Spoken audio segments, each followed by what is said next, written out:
నేను ఎవరికి డబ్బులు ఇవ్వలేదు, వాళ్ళందరూ వాళ్ళే ఏమాత్రం ప్యాకేజ్ ఇచ్చామని అడుగుతారు, మరి భయం కావాలి. అదే అందరికీ నా హృదయపూర్వకమైన నమస్కారాలు. ఈరోజు నేను ఈ సినిమా ఫంక్షన్కి రావడానికి ముఖ్య కారకుడు సప్తగిరి. ఇది బాగుంది, ఎవరు చప్పట్లు కొట్టడం బాగుంది. ఈ తర్వాత ఎంత తిట్టాలో మీరే నేర్చుకోండి. నాకు ఒక ఇన్విటేషన్ లేదు, అవునా కాదైతే ముందే పెట్టుకుని చెప్తున్నా. లేదు గురుగారు, మీరు 6 గంటల తర్వాత అతకావచ్చు. గురుగారు మీరు దండం పెడతాను గురుగారు, ప్లీజ్ ప్లీజ్ నేను పెట్టండి, మీరు ఆశీర్వదించండి. నేను 6 గంటల తర్వాత నేను ఇక్కడికి వచ్చి వెళ్ళిపోవాలంట.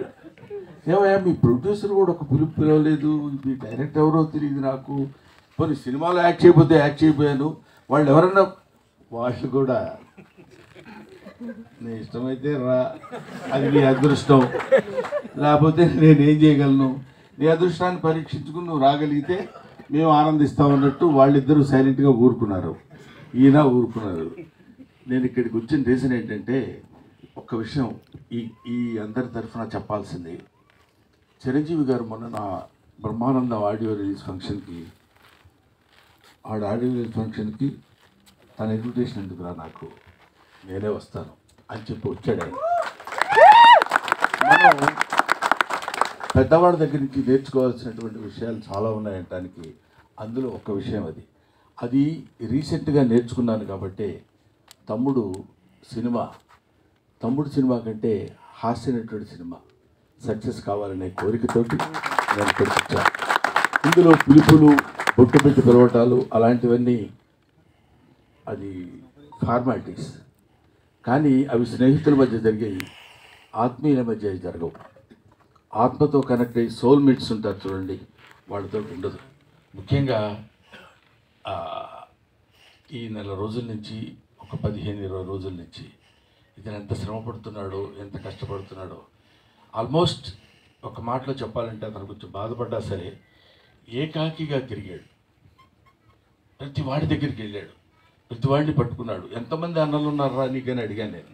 మా రాజన్న సినిమా చేస్తానన్నాడు సార్ అన్నాడు, మా మారుతి అన్న వస్తానన్నాడు సార్ అంటాడు, మా ఇది డార్లింగ్ సీన్ అన్న రాస్తానన్నాడు సార్ అంటాడు.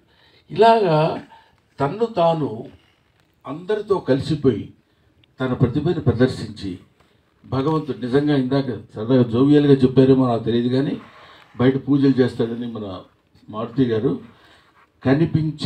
కనిపించని దేవుళ్ళందరికీ మొక్కున్నాడు. ఎందుకంటే ఈ సినిమా సక్సెస్ అయ్యి నన్ను ఆశీర్వదిస్తే, సినిమాని నమ్ముకొని వచ్చినందుకు నేను హాయిగా 4 మెతుకులు తిని బతుకుతానన్నా, అందుకని అడుగుతున్నాను. ఇది అతను నాతో చెప్పిన మాట. ఈ మాట నేను మీతో పంచుకోవాలి. అందుకోసమని నేను ప్రత్యేకంగా ఈ సినిమాతో నాకు సంబంధం లేదు, ప్రొడ్యూసర్తో సంబంధం లేదు, డైరెక్టర్తో సంబంధం లేదు, డబ్బులు ఇవ్వలేదు. అయినా సరే నేను ఒక హాస్యనటుడు ఎప్పుడు ఒంటరి అవ్వకూడదు, ఎవరైనా ఒంటరిగా ఉండొచ్చు. ఎందుకంటే అండి ఒక చిన్న మాట చెప్పాలి, తెల్లవారు లేస్తే మిగతా హీరోలందరూ హీరోయిన్స్ అంతా ఎలా ఉంటారో నాకు తెలియదు, విలన్స్ ఎలా ఉంటారో తెలియదు, కానీ కమెడియన్స్ మాత్రం మిమ్మల్ని ఎలా నవ్వించాలి, మామూలుగా ఉన్న ఫేస్ కూడా వికృతంగా పెట్టడానికి ట్రై చేస్తాం. అయ్యారు గారు అనాలి అంటే నవ్వుతారేమో ఆశ.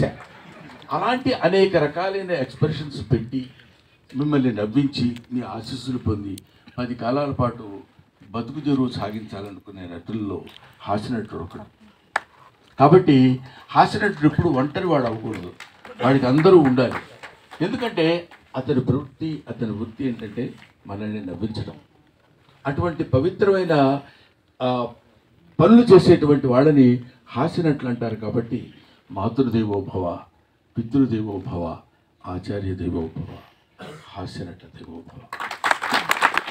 Thank you very much. నాకు ఈ అవకాశాన్ని కల్పించిన మిత్రులందరికీ నా హృదయపూర్వక నమస్కారాలు తెలియజేసుకుంటూ, ముఖ్యంగా ఇందాక ఆయన పొడుగ్గా ఉన్నారని పేరేంటి, ఎస్కే పేరు చెప్పరా మీరు? ఏమండి అయ్యా, ఏదో ఒకటి చెప్పండి సార్. ఎస్కే శ్రీనివాస కుమార్. శ్రీనివాస్ కుమార్ ఎందుకు చివరిలో నాకు ఇంగ్లీష్ వచ్చు. అది శ్రీనివాస్ కుమార్ నాయుడు గారు నా గురించి 2 ముక్కలు చెప్పారు. నిజంగా దానికి ప్రత్యేకంగా గుర్తుపెట్టుకుని ఆయనకి నేను థ్యాంక్స్ చెప్పాలనిపించింది. ఎందుకంటే ఆ మాటలు ఏవో బ్రహ్మానందం గురించి 2 ముక్కలు చెప్దామని కాకుండా those words comes from the heart and hearts of him. అది ఇలాంటి వాళ్ళ యొక్క ఆశీస్సులు ఉన్నంత కాలం బ్రహ్మానందానికి తిరిగే ఉంది, బ్రహ్మానందానికి బాధే ఉంది. ఒకటి ముఖ్యంగా ఈ సినిమాలో నాకు తను ట్రైలర్ పంపించినప్పుడు చూస్తే మా అప్ప ఉంది అక్కడ. నేను అప్ప అని పిలుస్తాను అన్నపూర్ణమ్మ గారిని. బెమ్మయ్య అని పిలుస్తుంది ఆవిడ. ఇది వాటికే కాదు, 40 సంవత్సరాల సుదీర్ఘమైన ప్రయాణం మాది. అందుకని ఆవిడ కనపడితే నాకు ఒకసారి my happiness knows no bounds. ఇప్పుడు 4 decades బ్యాచ్ తిరిగి ఇటు తిరిగి అప్పట్లో ఒక చోట సినిమాలు ఉన్న రోజులు కాకుండా రోజుల్లో ప్రతి చోటుకి వెళ్ళి కష్టాలు సుఖాలు పంచుకుని ఒక ముద్దలు పంచుకుని తిన్న బ్యాచ్ మా అప్పది.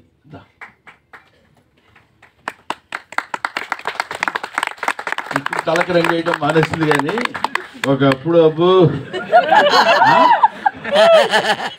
థ్యాంక్ యూ నాన్న, thank you very much. I wish all the best. పెళ్లికాని ప్రసాద్ మంచి హిట్ చేసి మంచి హాస్యనటుడికి మంచి జీవితాన్ని ఇవ్వమని మనస్ఫూర్తిగా కోరుకుంటూ సెలవు తీసుకుంటాను. Thank you. Thank you so much. And SKN గారిని, మారుతి గారిని, బ్రహ్మానందం గారిని సెట్స్లో కూర్చోవాల్సిందిగా రిక్వెస్ట్ చేస్తూ ఉన్నాం. అండ్ ఇప్పుడు డైరెక్టర్ ఆఫ్ దిస్ ఫిలిం